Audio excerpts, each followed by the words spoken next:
بسم اللہ الرحمن الرحیم۔ السلام علیکم۔ رمضان شریف کے دوسرے عشرے کی ابتدا جو رمضان کا درمیانی حصہ ہے، اس حصے سے مغفرت شروع ہو جاتی ہے۔ دوسرا عشرہ مغفرت کی دعا 11ویں روزے سے لے کر 20ویں روزے تک ہوتی ہے۔ اس حصے میں صبح و شام یہ دعا پڑھیں۔ اس دعا کے پڑھنے کی بہت زیادہ فضیلت آئی ہے۔ دوسرے عشرے کی مغفرت کی دعا یہ ہے: استغفر اللہ ربی من کل ذنب و اتوب الیہ۔ ترجمہ: میں اللہ تعالیٰ سے اپنے گناہوں کی معافی چاہتا ہوں جو میرا رب ہے، ہر گناہ سے، اور اس کی طرف رجوع کرتا ہوں۔ اسی طرح اپنے لیے معافرت مانگنے کے لیے اللہ تبارک و تعالیٰ نے یہ مختصر سی دعا حضور اقدس صلی اللہ علیہ وسلم تلقین فرمائی۔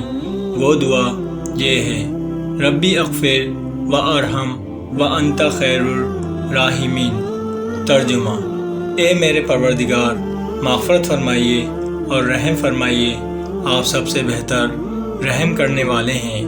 یہ دعا اکثر چلتے پھرتے بھی پڑھتے رہنا چاہیے۔ یہ ایسی مبارک دعا ہے کہ اللہ تبارک و تعالیٰ آپ صلی اللہ علیہ وسلم کو خود سکھا رہے ہیں کہ ان الفاظ سے معافی مانگو۔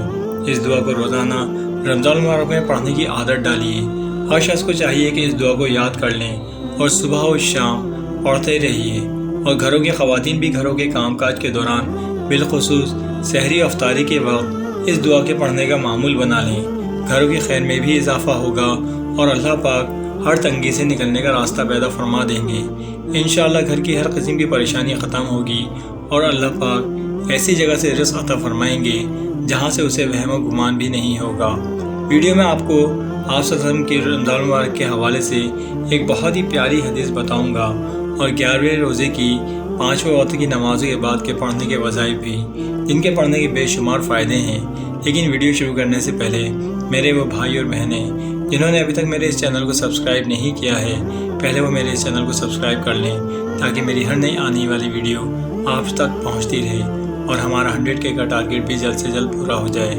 اور ویڈیو کو لائک اور شیئر ضرور کر دیجیے گا، اور کمنٹس میں یہ ضرور بتائیے کہ آپ کو میری یہ ویڈیو کیسی لگی۔ تو چلیے ٹائم کو ضائع کیے بغیر اس انٹرسٹنگ ویڈیو کو شروع کرتے ہیں اور جانتے ہیں ان سبھی باتوں کے بارے میں پوری ڈیٹیل سے۔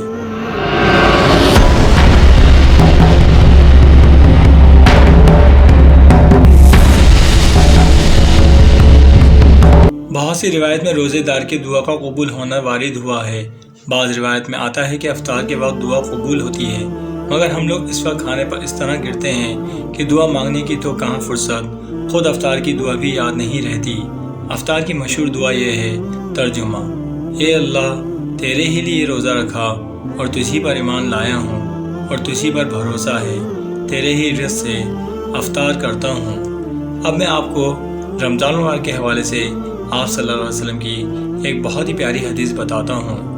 حضور صلی اللہ علیہ وسلم کا ارشاد ہے کہ 3 آدمیوں کی دعا رد نہیں ہوتی: ایک روزہ دار کی افطار کے وقت، دوسرے عادل بادشاہ کی دعا، تیسرے مظلوم کی جس کو حق تعالی شانہ بادلوں سے اوپر اٹھا لیتے ہیں اور آسمان کے دروازے اس کے لیے کھول دیے جاتے ہیں، اور ارشاد ہوتا ہے کہ میں تیری ضرور مدد کروں گا گو کسی مصلحت سے کچھ دیر ہو جائے۔ درِ منشور میں حضرت عائشہ رضی اللہ عنہ سے نقل کیا ہے، جب رمضان آتا تھا تو نبی کریم صلی اللہ علیہ وسلم کا رنگ بدل جاتا تھا اور نمازوں میں اضافہ ہو جاتا تھا، اور دعا میں بہت عاجزی فرماتے تھے اور خوف غالب ہو جاتا تھا۔ دوسری روایت فرماتی ہے کہ رمضان کے ختم تک بستر پر تشریف نہیں لاتے تھے۔ ایک روایت میں ہے کہ حق تعالی شانہ رمضان میں عرش کے اٹھانے والے فرشتوں کو حکم فرما دیتے ہیں کہ اپنی اپنی عبادتوں کو چھوڑ دو اور روزے داروں کی دعاؤں پر آمین کہا کرو۔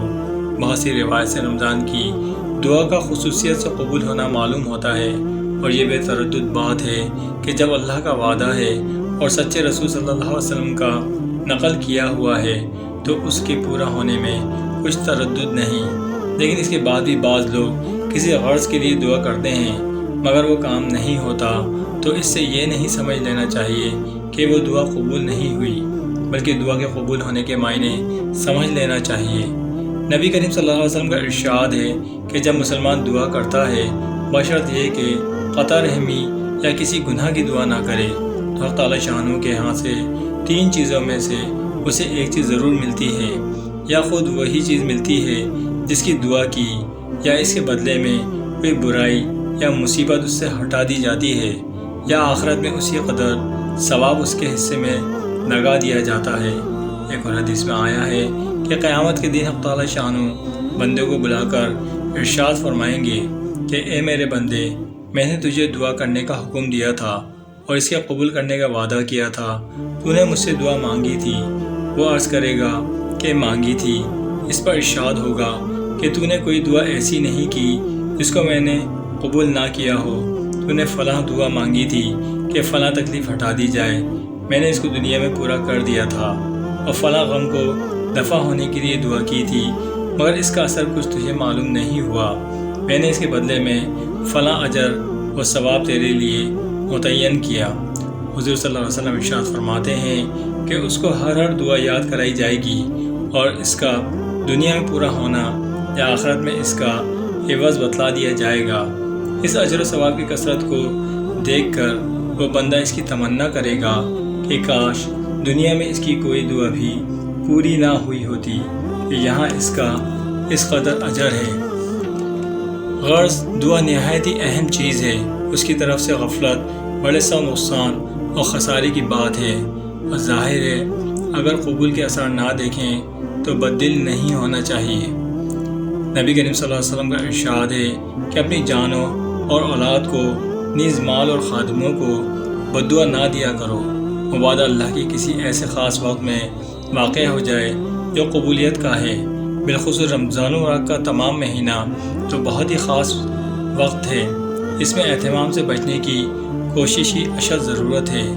حضرت عمر رضی اللہ تعالیٰ عنہ حضور اکرم صلی اللہ علیہ وسلم سے نقل کرتے ہیں کہ رمضان المبارک میں اللہ کو یاد کرنے والا شخص بخشا و بخشایا ہے، اللہ سے مانگنے والا نامراد نہیں رہتا۔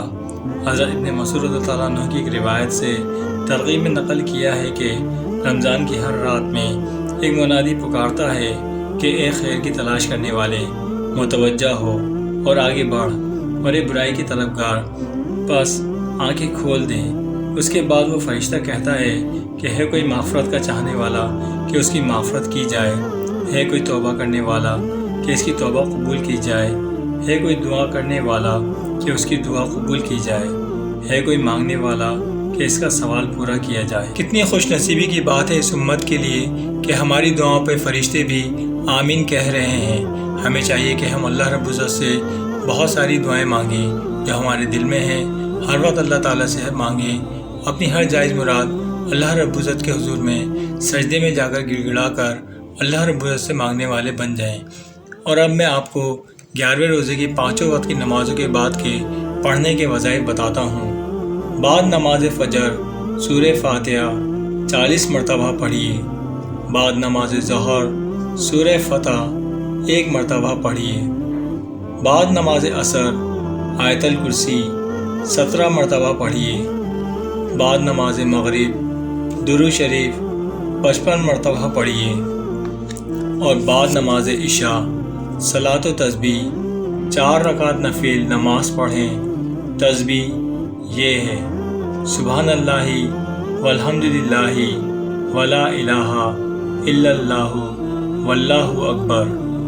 پاک ہے تو اے اللہ، اور تمام تعریفیں اللہ ہی کے لیے ہیں، اور نہیں کوئی عبادت کے لائق سوائے اللہ کے، اور اللہ سب سے بڑا ہے۔